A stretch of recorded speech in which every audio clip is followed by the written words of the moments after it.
Reverendo, por gentileza, nós vamos ouvir a boa, perfeita e agradável vontade de Deus aos nossos corações através da sua palavra. Amém, meus irmãos? Amém. Os irmãos recebem o reverendo com a linda salva de palmas. Vamos lá? Por gentileza, pastor. Podem assentar, meus irmãos, por gentileza. É um privilégio estar aqui com vocês hoje para partilhar a preciosa palavra de Deus. Obrigado, pastor Sérgio, pelo seu carinho, senhor prefeito, senhor vereador, irmãos queridos e irmãs. Abram comigo sua Bíblia, por favor. No Evangelho de Jesus Cristo, conforme o relato de João, no capítulo 1. João, capítulo 1. Faremos a leitura dos versos 1 ao verso 14.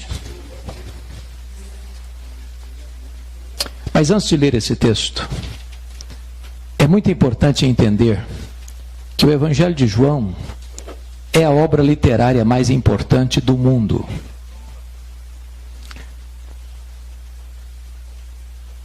Este livro é único na história do que tange a publicação. É o livro mais vertido para outros idiomas de toda a literatura mundial. Esse livro já foi vertido e publicado de tal forma que já tem mais de 4 bilhões de exemplares distribuídos no mundo. Nada é parecido com isso. O Evangelho de João foi escrito no final do 1º século, quando os outros evangelhos já circulavam na igreja cristã há mais de 20 anos. O Evangelho de João foi escrito quando os demais apóstolos, todos já estavam mortos, e mortos pelo viés do martírio. O Evangelho de João foi escrito para combater uma heresia terrível que surge no final do 1º século e quase devasta a igreja até o 3º século, chamada de gnosticismo, que era uma espécie de concubinato entre a fé judaica e a filosofia grega. Acho que vocês sabem que os gregos acreditavam na imortalidade da alma, mas os gregos não acreditavam na ressurreição do corpo, por causa do chamado dualismo grego. Para eles, a matéria era essencialmente má e o espírito era essencialmente bom. Por causa disso, os gregos não acreditavam em 3 doutrinas essenciais do cristianismo: a criação, a encarnação e a ressurreição. Então, no final do 1º século, já se começava a negar a divindade de Cristo, porque na cabeça dos gregos era assim: se Jesus tinha um corpo físico, e ele tinha, e se para eles a matéria era essencialmente má, então não podia ser essencialmente bom. Se ele não podia ser essencialmente bom, ele não podia ser Deus. Logo começavam a negar a divindade de Cristo. Então João escreve este evangelho, e ele diz isso no capítulo 20, 31, que ele escreveu este evangelho com um propósito: defender uma tese. Qual tese? É que Jesus Cristo é verdadeiramente Deus, sem deixar de ser verdadeiramente homem. Ele não deixou de ser Deus ao se encarnar, e ele não deixou de ser homem ao retornar para o céu como Deus. Então é com este pano de fundo que eu preciso que você acompanhe comigo a leitura desse texto. É como se João estivesse abrindo as cortinas da história, acendendo as luzes no palco da história e revelando para nós o nosso glorioso Redentor. E ele nos apresenta Jesus assim: no princípio era o Verbo, e o Verbo estava com Deus, e o Verbo era Deus. Ele estava no princípio com Deus. Todas as coisas foram feitas por intermédio dele, e sem ele nada do que foi feito se fez. A vida estava nele, e a vida era a luz dos homens. A luz resplandece nas trevas, e as trevas não prevaleceram contra ela. Houve um homem enviado por Deus, cujo nome era João. Este veio como testemunha para testificar a respeito da luz. Ele não era luz, mas veio para testificar da luz, a saber, a verdadeira luz que vinda ao mundo ilumina a todo homem. O Verbo estava no mundo. O mundo foi feito por intermédio dele, mas o mundo não o conheceu. Veio para o que era seu, mas os seus não o receberam. Mas a todos quantos o receberam, deu-lhes o poder de serem feitos filhos de Deus, a saber, aos que creem no seu nome, os quais não nasceram do sangue, nem da vontade da carne, nem da vontade do homem, mas de Deus. E o Verbo se fez carne e habitou entre nós, cheio de graça e de verdade. E vimos a sua glória, glória como do unigênito do Pai. Amém. Quando João abre as cortinas da eternidade, ele quase nos tira o fôlego. Lá, já no início da sua fala, quando ele diz assim: no princípio era o Verbo. Vocês que devem ter uma noção da língua portuguesa até melhor do que a minha, percebem aí que o verbo ser não está no pretérito perfeito. Ele não diz no princípio foi o verbo, mas está no pretérito imperfeito. No princípio era o verbo. Isso significa que quando tudo teve um princípio, está escrito em Gênesis 1:1, que no princípio criou Deus os céus e a terra, o verbo já existia. Portanto, o verbo preexiste ao começo, ao início, ao princípio. Se ele preexiste ao princípio, logo ele é eterno. E eternidade é um atributo exclusivo de Deus. Eu li um livro em 1978, difícil de ler, necessário de ser lido, As Categorias de Aristóteles. E o pensador grego dizia o seguinte: nós só conhecemos as coisas dentro de categorias humanas, de tempo, de espaço, de tamanho. Eu entendo um pouquinho de tempo, eternidade eu não entendo. Eu explico. Se eu perguntar para você, se você tirar um dia de 1 milhão de anos, você não tem mais 1 milhão de anos, certo? Óbvio, claro.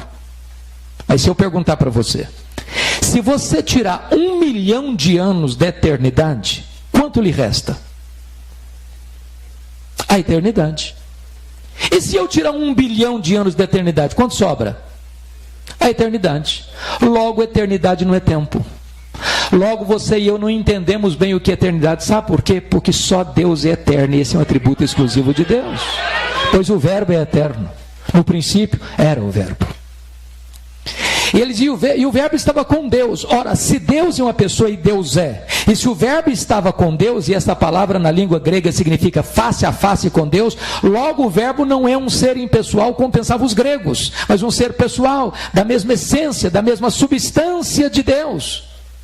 Nas palavras do credo niceno, ele é Deus de Deus, luz de luz, coigual, coeterno e consubstancial com o Pai. E João termina dizendo o seguinte: o verbo era Deus. Não um ser inferior a Deus, como pensara Ário de Alexandria.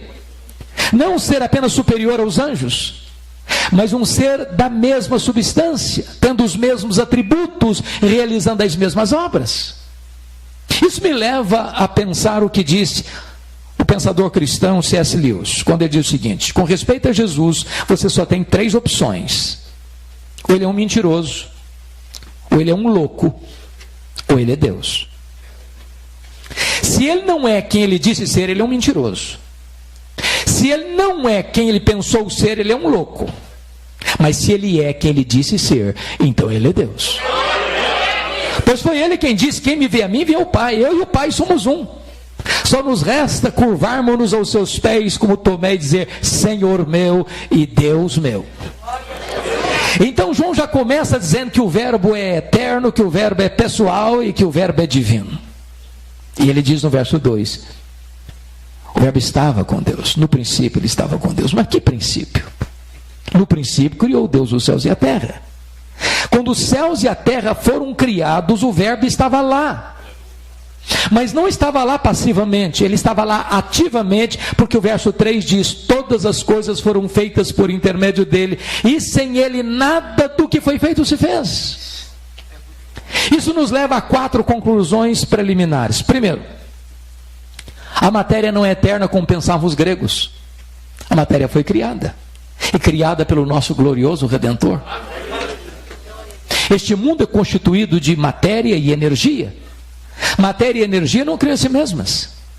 Logo, alguém fora da matéria, independente da matéria, criou a matéria e estabeleceu leis para governar este mundo. E este é o nosso glorioso Redentor. Segundo, Este mundo não surgiu espontaneamente. Desculpem da expressão.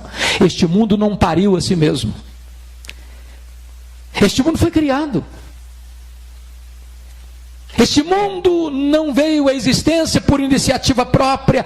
O próprio Redentor, o nosso glorioso Redentor, é quem trouxe a existência a esse mundo. Do nada ele tudo criou. Sem matéria pré-existente ele criou todas as coisas. Ele chamou a existência as coisas que não existiam. E este é o nosso glorioso Redentor.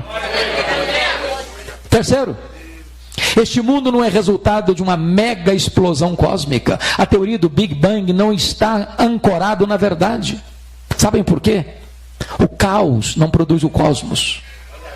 A desordem não produz a ordem.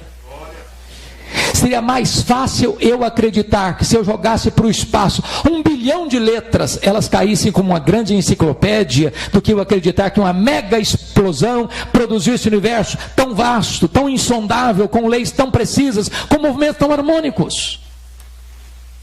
Seria mais fácil eu acreditar que um rato correndo atabalhoadamente no teclado de um piano tocasse Serenata ao Luar. Irmãos, pensem comigo. Nós vivemos no planeta Terra. É claro que não foi uma explosão que nos deixou aqui. Porque se nós estivéssemos mais perto do Sol, nós morreríamos queimados. Se nós estivéssemos mais longe do Sol, nós morreríamos congelados. Não foi uma explosão que nos deixou aqui, foram as mãos do nosso glorioso Redentor. Pensem comigo no nosso satélite, a Lua. Vocês sabem que a Lua é a faxineira do planeta Terra. Não houver a Lua, não haveria vida no planeta. Não houver as marés dos oceanos provocadas pelas fases da Lua, e as nossas praias se encheriam de lixo e a vida seria impossível no nosso planeta. Não foi um acaso que deixou a Lua na sua órbita, foram as mãos do nosso glorioso Redentor. Todas as coisas foram feitas por intermédio dele, e sem ele nada do que foi feito se fez. Quarto lugar, quarta conclusão preliminar: este mundo não é resultado de uma evolução de milhões e milhões de anos. Vocês bem sabem que em 1859, exatamente há 161 anos, Charles Darwin publicava o seu livro A Origem das Espécies em Londres, na Inglaterra. No dia da publicação esgota-se a primeira edição. Esse livro tem mais de 800 verbos no futuro do subjuntivo. Suponhamos, suponhamos, suponhamos, suponhamos. Mas de lá para cá, a chamada teoria da evolução tem sido ensinada em escolas desde a fase mais inicial até um pós-doutorado, como se fosse uma verdade científica. Falta-lhe, entretanto, a evidência das provas. Que o mundo foi criado, a ciência prova. O que nós cremos pela fé é que este mundo que foi criado pelo nosso glorioso Redentor. É muito importante nós sabermos quão grande é o nosso glorioso Redentor. Quando eu vou para Isaías 40, ele está falando do Messias, no Isaías 40. Ele diz que este é aquele que mediu as águas na concha da sua mão. Pense comigo no Pacífico, no Atlântico, no Índico, no Mediterrâneo, nos mares, nos rios. Pois ele mediu as águas na concha da sua mão. Vá aqui no Atlântico um dia com um baldinho, tente esvaziá-lo. Veja quanto tempo você vai levar. Ele é aquele que pesa o pó das montanhas em balança de precisão, como se estivesse medindo partículas de ouro. Este é aquele que mede os céus a palmos. Este é aquele que espalha as estrelas no firmamento, e quando as chama pelo nome, nenhuma delas vem a faltar, pois este é o seu glorioso Redentor. Agora pergunte a um astrônomo, por mais robusto que seja o seu conhecimento, por mais peregrina que seja a sua inteligência, qual é o tamanho do universo que ele mediu a palmos? Pergunte. Sabe qual é a resposta dele, se ele for honesto? Eu não sei. Mas quando ele diz eu não sei, ele não está confessando uma ignorância absoluta, não. Ele está dizendo que nenhum homem é capaz de afirmar categórica e insofismavelmente qual é o exato tamanho do universo. O que os cientistas já sabem e afirmam é que o nosso universo tem mais de 93 bilhões bilhões de anos-luz de diâmetro. O que significa isso? Significa que se você voar à velocidade da luz, 300 mil quilômetros por segundo, nessa velocidade, você demoraria mais de 93 bilhões de anos para ir de uma extremidade à outra do universo. Pois o nosso glorioso Redentor criou tudo isso, é maior do que tudo isso, não há um centímetro desse universo onde eu não possa dizer, isso aqui é meu, eu criei isso aqui, sou dono disso aqui, e sou Senhor sobre isso aqui, pois este é o seu glorioso Redentor. Pergunte a um astrônomo quantas estrelas existem. Sabe qual é a resposta dele? Eu não sei. O que eles já sabem e afirmam é que há mais estrelas no firmamento do que todos os grãos de areia de todas as praias e desertos do nosso planeta. Vá um dia à praia, encha a concha da sua mão de areia, leve para casa, bote numa tábua de vidro e conte quantos grãos de areia você consegue botar na concha da sua mão. Pois há mais estrelas no firmamento que todos os grãos de areia de todas as praias e desertos do nosso planeta. Mas preste bem atenção.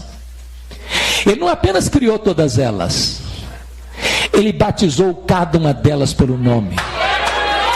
E por ser forte em força e grande em poder, quando a chama pelo nome, nenhuma delas vem a faltar, pois este é o nosso glorioso Redentor.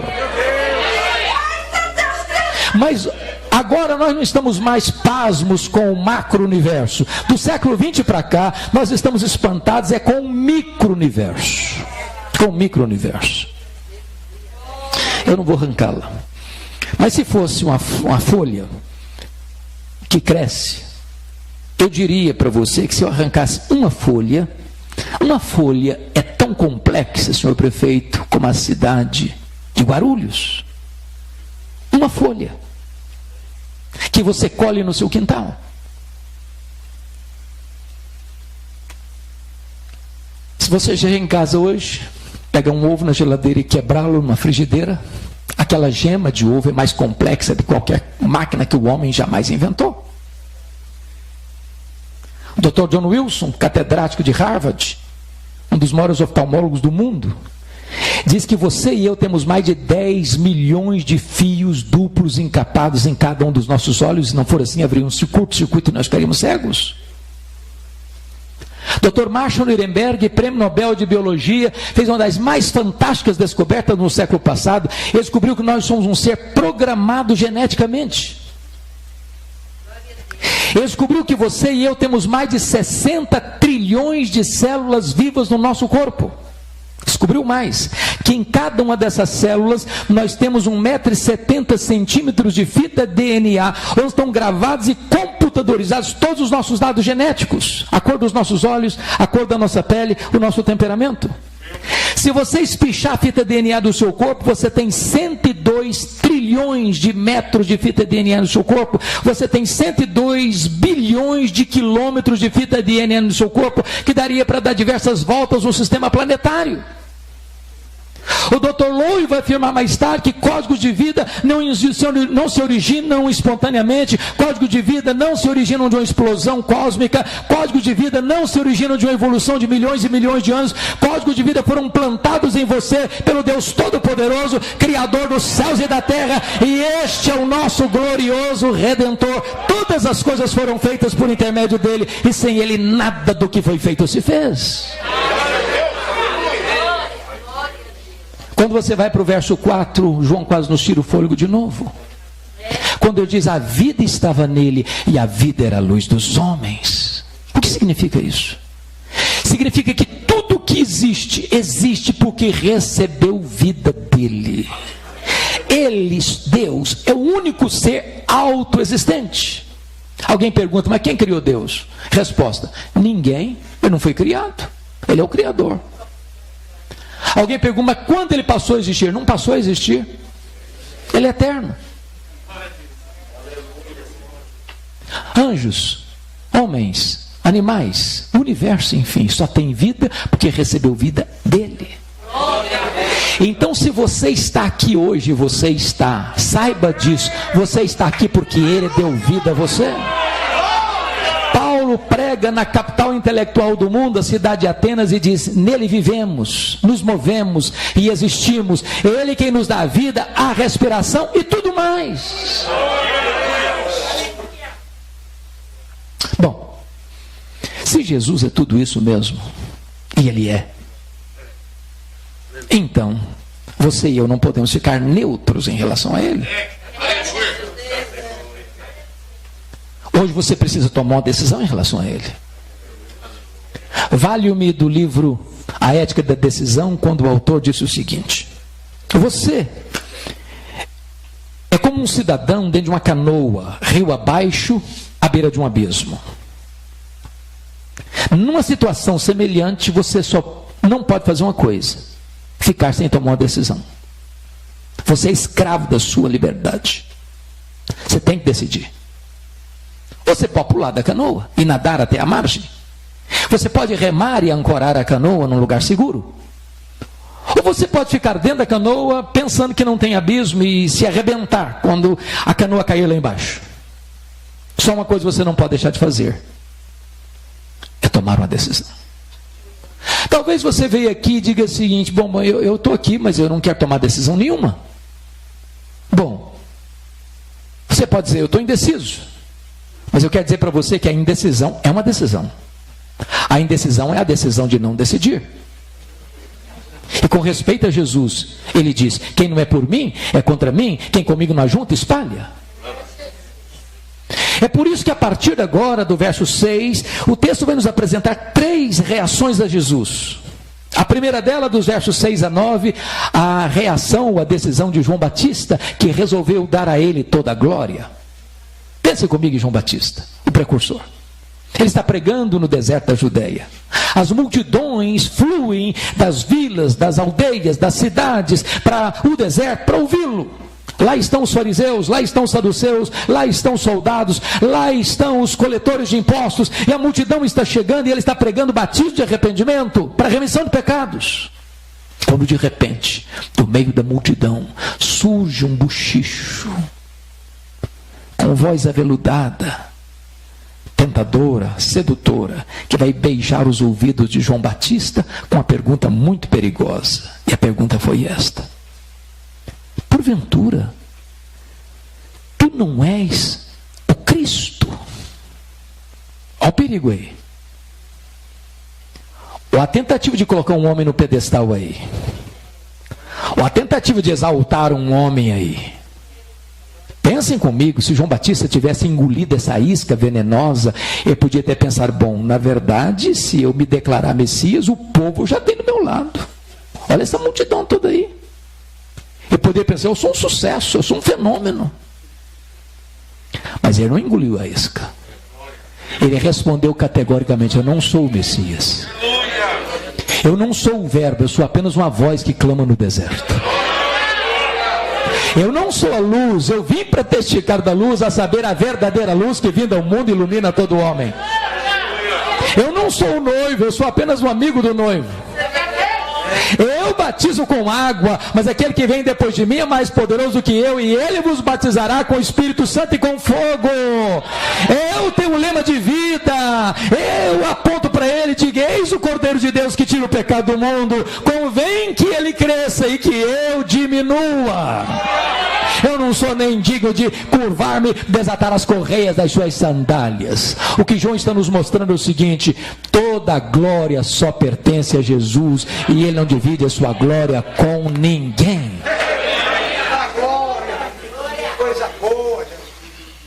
Mas em seguida, você tem a segunda decisão. Versos 10 e 11. A rejeição do Messias. Olha o que está escrito: o verbo estava no mundo, o mundo foi feito por intermédio dele, mas o mundo não o conheceu. Sabe o que me encanta na Bíblia? Num único versículo, a palavra mundo aparece 3 vezes.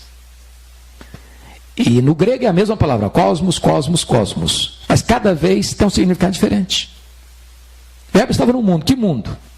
Mundo geográfico. O mundo foi feito por intermédio dele. Que mundo? Mundo físico, material. O mundo não conheceu. Que mundo? Mundo das pessoas. Por isso ele explica no verso 11: veio para o que era seu, e os seus não receberem. Quem são os seus aí? Os judeus. seu povo. Mas por que os judeus não o receberam? Por falta de luz? Não, por falta de olhos. Por falta de evidências? Não, por falta de fé.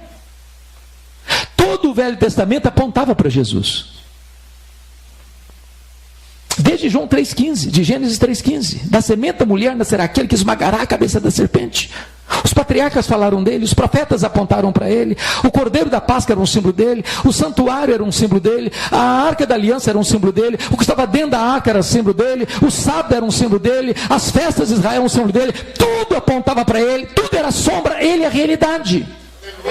Por isso, na plenitude dos tempos, ele veio ao mundo, nasceu de mulher, nasceu sob a lei, para ser o nosso Redentor. Ele se encarnou, mas os seus não o receberam. Eles viram os seus milagres, eles ouviram as suas mensagens, eles notaram que ele tinha o poder de Deus na sua vida, mas eles o rejeitaram. Eu levo caravana todo ano a Israel. E uma das coisas que mais me entristece é que você chega lá e eles estão com a venda nos olhos. Os guias, via de regra, falam de Jesus como se fossem cristãos. Quando você chama a parte, pergunta assim, mas para você, quem é Jesus? Ah, não é o Messias.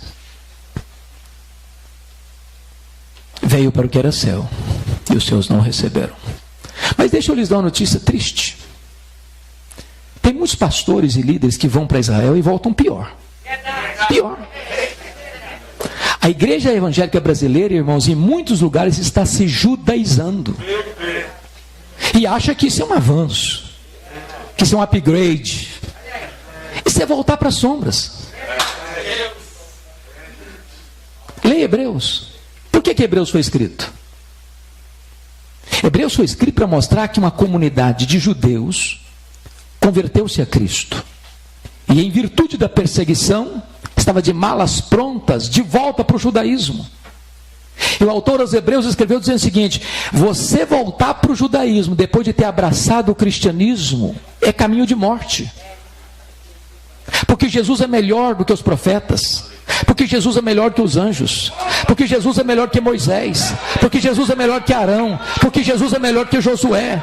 Porque o sacrifício de Jesus é superior ao sacrifício judaico. Porque a nova aliança no sangue de Cristo é superior à velha aliança. Porque o sacerdócio de Jesus é superior ao sacerdócio levítico. Jesus é melhor. Não dá para voltar para as sombras. Veio para o que era céu e os seus não o receberam. Cuidado, meu irmão, minha irmã, para você não rejeitar aquele que veio ao mundo, apesar de tantas evidências que você tem que ele é o Filho de Deus. Mas notem comigo a terceira decisão. Versículos 12 e 13. A aceitação do verbo. Aqui no verso 12 está a conjunção adversativa mais importante deste evangelho. Mas, preste atenção no mais. Ao ler a sua Bíblia, muita atenção para mais, porém, entretanto, todavia, entrementes, porque está contrastando o que disse antes com o que vai dizer agora. Em virtude da rejeição de Israel, está escrito, mas a todos quantos o receberam, deu-lhes o poder de serem feitos filhos de Deus. A pergunta é, todos quantos? Todos quem? E a resposta é, todos judeus, todos gentios, todos ricos, todos pobres, todos doutores, todos analfabetos, todos religiosos, todos não religiosos, todos brancos, todos amarelos, todos pardos, todos negros, todos daqui, todos dali, todos dalém, não importa de onde você vem, não importa para onde você vai, se você receber Jesus, você é feito filho de Deus. Fica evidente, portanto, que nem todos são filhos de Deus. Ser filho de Deus não é coisa natural. Alguém diz assim, ser filho de Deus, claro, eu nasci num país cristão. Ser filho de Deus, claro, eu tenho pais cristãos. Ser filho de Deus, é claro, eu frequento uma igreja cristã. Outro diz, ser filho de Deus, claro, eu sou filho do pastor da igreja. A minha mãe até dirige o círculo de oração da igreja.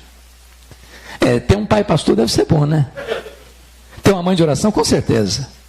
Mas isso não faz de você filho de Deus. Ser filho de Deus, claro, eu sou um calvinista. Não, eu sou filho de Deus, sou um arminiano. Ser calvinista ou ser arminiano pode ser coisa boa para você, mas isso não faz de você um filho de Deus, não. Você é filho de Deus, claro, eu sou Assembleia de Deus desde que eu nasci. É uma bênção ser Assembleia de Deus, mas isso não faz de você filho de Deus, não. Para ser filho de Deus, você tem que nascer de novo. Se alguém não nascer de novo, não pode vir ao reino de Deus. Se alguém não nascer da água e do Espírito, não pode entrar no reino de Deus. Ser filho de Deus é a coisa mais revolucionária que pode acontecer na sua vida. É você ser arrancado da potestade de Satanás para Deus. É você ser tirado do império das trevas para o reino da luz. É você sair dali da escravidão para a liberdade, das trevas para a luz, da morte para a vida. Agora, nós não podemos ficar confusos sobre o que é ser filho de Deus, por isso João explica no versículo 13. Primeiro, os quais não nasceram do sangue, nem da vontade da carne, nem da vontade do homem, mas de Deus. O que significa isso? Primeiro, os quais não nasceram do sangue, significa que ser filho de Deus não é hereditário. Tem um ditado popular que diz assim: filho de peixe, peixinho é. Mas não é verdade que ser filho de crente, crentinho é. Ninguém entra no céu por procuração. Ninguém entra no céu por atacado. Ninguém entra de carona no céu. Para você entrar no céu, você precisa nascer não do sangue, mas do Espírito. Nascer de novo. Segundo, os quais não nasceram do sangue, nem da vontade, preste bem atenção, nem da vontade da carne. O que significa isso? Significa que ninguém pode se autoproclamar filho de Deus. Pense comigo na seguinte cena: feriado. Paulistano gosta de sair, né? Para praia, para montanha, para qualquer lugar. Aí você chega naquele dia gostoso, num ambiente gostoso, aquela relva verde, farfalhante, o arvoredo, com as suas cabeleiras esvoaçando-se pelo vento, os pássaros cantando, as flores mimosas, as borboletas voando, e você deitado numa rede, num lugar bem gostoso, e você começa a pensar, falei, que coisa linda, que coisa maravilhosa. Você quer saber de uma coisa? A partir de hoje eu me faço filho de Deus. Bonito, não? Mas impossível. Impossível. Só o próprio Deus pode fazer de você seu filho. Não é se você é bonito ou feio, se você é grande ou pequeno, se você é rico ou pobre, se você mora numa casa pequena ou numa mansão. A única condição para você ser filho de Deus é receber Jesus Cristo como seu Salvador. Agora ele termina dizendo o seguinte: os quais não nasceram da vontade nem da vontade do homem. A ideia aqui é a seguinte: nenhum ser humano tem competência para dizer para você, seja filho de Deus. Nem Paulo, nem Pedro, nem Maria, nem o pastor, nem o bispo, nem o sacerdote, nem a igreja, nenhum concílio eclesiástico tem poder de dizer assim, seja filho de Deus. Impossível. Impossível. A salvação não está na mão da igreja. A salvação pertence ao Senhor. Só Ele pode dar. E Ele só dá, e dá a todos quantos receberam o seu Filho, Jesus Cristo, como Salvador e Senhor. Agora João vai nos levar para o versículo 14, para fechar essa questão. Vai nos trazer um mistério sublime. E diz assim: o verbo se fez carne e habitou entre nós, cheio de graça e de verdade. Mas eu tenho que fazer uma pergunta: que verbo se fez carne? E a resposta é: o verbo eterno, pessoal, divino, autoexistente, criador, doador da vida, aquele que é a luz do mundo, que vindo ao mundo ilumina todo homem, aquele que é Deus, autoexistente, infinito, imenso, eterno, imutável, onipotente, onipresente, onisciente, transcendente, soberano, que nem os céus dos céus pode contê-lo. O apóstolo Paulo em Filipenses chega a dizer que ele a si mesmo se esvaziou. Ele não foi esvaziado, ele se esvaziou. nem os céus dos céus pode contê-lo, e então, mais do que 93 bilhões de anos-luz, ele é maior que tudo isso, e ele vai se esvaziando, e vai se esvaziando, e vai se esvaziando, e vai se esvaziando, e vai se esvaziando, a ponto de se transformar um zigoto, um embrião, um feto, um bebê que nasce de uma virgem deitado numa manjedoura. Vocês já imaginaram que mistério é esse? Atanásio, que foi o campeão do primeiro concílio geral da igreja em Nicéia em 325, escreveu uma obra sobre encarnação e diz que a encarnação é o maior mistério do cristianismo. O verbo se fez carne, mas não para habitar longe de nós, não, para habitar entre nós. Ele vestiu pele humana, ele calçou as sandálias da humildade, ele pisou o nosso chão, ele comeu o nosso pão, ele bebeu a nossa água, ele chorou as nossas lágrimas, ele sentiu a nossa dor, ele carregou sobre o seu corpo os nossos pecados, ele morreu na cruz pelos nossos pecados, para nos dar a vida eterna. E ele habitou entre nós, não cheio de justiça e juízo, porque se ele tivesse habitado entre nós cheio de justiça e juízo, nós estaríamos consumidos. O melhor de nós, diz a Bíblia, as nossas justiças não passam de trapo de imundícia aos seus olhos. E o pior de nós, hein?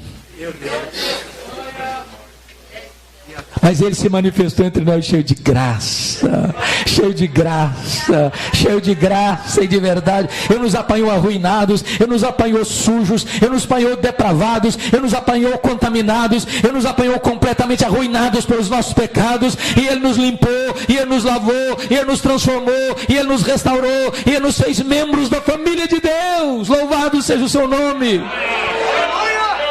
E João termina assim: e vimos a sua glória, glória como do unigênito do Pai. Vocês sabem, irmãos, que glória não é um atributo de Deus. Glória é a somatória de todos os atributos de Deus. Lá no Velho Testamento, quando Deus levantava um profeta, via de regra ele enfatizava um atributo de Deus. Isaías enfatizou a santidade, Amós a justiça, Oséias a misericórdia. Mas quando Jesus vem, ele não vem para falar da justiça ou da misericórdia ou da santidade, ele vem para revelar Deus na sua plenitude. Por isso ele diz: quem me vê a mim, vê o Pai. Porque ele era o resplendor da glória, ele era a exata expressão do ser de Deus. Pois bem,